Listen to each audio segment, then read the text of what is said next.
In a world where millions are starving, America has become the breadbasket as well as the arsenal of democracy. Our farmlands and ranges must produce more food than ever before to supply our own needs and to help our fighting allies. In spite of record-breaking farm production, food requirements are mounting even faster, for American food is being used to defeat the Axis and shorten the war. Americans not in the armed forces will get less of the common foods to which they are accustomed, but by rationing, by sharing what we have, and by using our food supply wisely, our nation at war can still support a healthy, active people. Today, in the great human laboratory of England, the principles of nutrition are being conclusively proven. The subject of this great wartime experiment in food are not white mice or guinea pigs, but human beings fighting for their lives. The average English family has learned the value of food through years of wartime scarcity. Cheese and eggs have been rationed, and the supply of butter is limited to 2 ounces a week. But the English have learned to substitute. Vitamin preparations developed in the laboratory are added to some foods, such as margarine, to enrich the vitamin content. Foods such as the English wheatmeal loaf, dried peas, beans, and cereals have been recognized as nerve conditioners at a time when iron nerves are needed most. Vitamin B foods supply physical energy not only for those in combat duties, but also for English industrial workers who are turning out the weapons of war with the enemy only 20 miles away. Desk workers, also under strain, need energy foods too.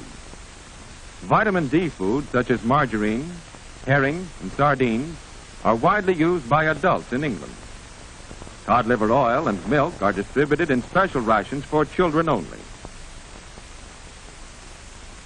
Imported fruits and vegetables are seldom seen in English markets, but fresh vegetables are grown in victory gardens everywhere.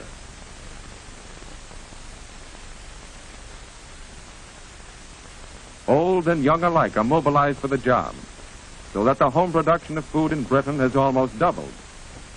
Since the outbreak of the war, 6 million additional acres of English soil have been put under cultivation. No patch is too small to start growing. Soldiers, when off duty, tend their own little plots in the shadow of their guns. For them, food is ammunition. A part of the food grown in English victory gardens is contributed to community kitchens, where balanced, nutritious meals are prepared for all. Because they are learning to use their food supply carefully, many people of Britain are better fed today than ever before. We in the United States have not had our food supplies bombed, burned, or torpedoed. Yet, many Americans are starving not for lack of food, but because of poor eating habits. In this restaurant, patrons could order nutritious food, but too many don't. Same today, miss? Yeah, I guess so. Draw 1, 2 sinkers. Too many people eat the same kind of foods every day. Eat without pleasure, without variety, as a matter of routine. Quick lunches are the order of the day, and most of these are inadequate. Malnutrition resulting from habitual poor diet saps the strength of American manpower. Inefficiency results. In many cases, production has been slowed down because of layoffs and illness among workers who lack the physical stamina that good foods can build. A large proportion of defense workers suffer from unsuspected physical defects associated directly or indirectly with malnutrition. The strain of long, hard hours of work has increased the number of breakdowns. In Army induction centers all over the nation, examining doctors found rejectees starved for the foods to give them the steady nerve, the clear eye, the strength of bone and muscle to fight and win a war.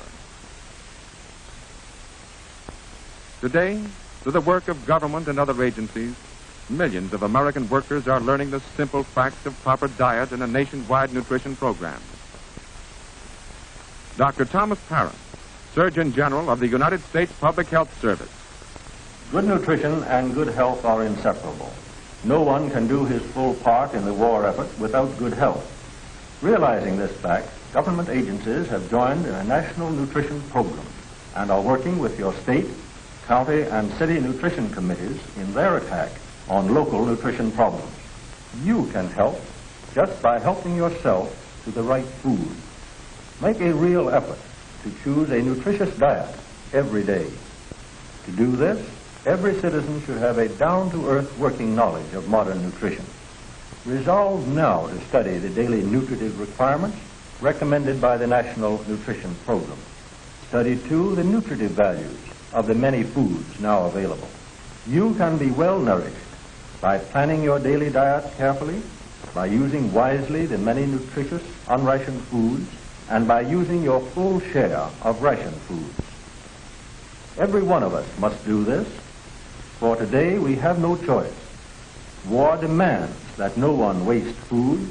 War demands that we use the good foods available to us to build an armor of health. Appetite alone is not a safe guide to good nutrition. To teach the simple facts of good eating, public nutrition classes have been set up in churches, schools, and factories. With wise planning, good meals can be had at low cost. American women are learning how to prepare foods with greatest economy, with least waste of vitamin content, and how to substitute the foods we have for the foods we can't get. Above all, experts on food emphasize the importance of balanced diet, in which variety is essential.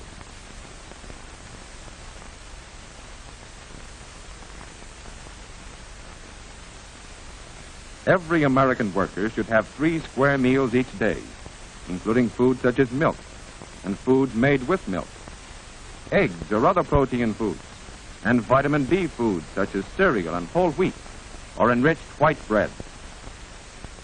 A good breakfast is important, but on the job, the worker's lunch pail must supply the necessary energy for the rest of the working day. Sandwiches of meat or peanut butter can be made more appetizing if fresh lettuce is included. Fresh fruits are valuable additions to the worker's noonday meal. In the evening, chicken, fish, liver, or sweetbreads are excellent main dishes, with green leafy salad and cooked vegetables such as peas or carrots.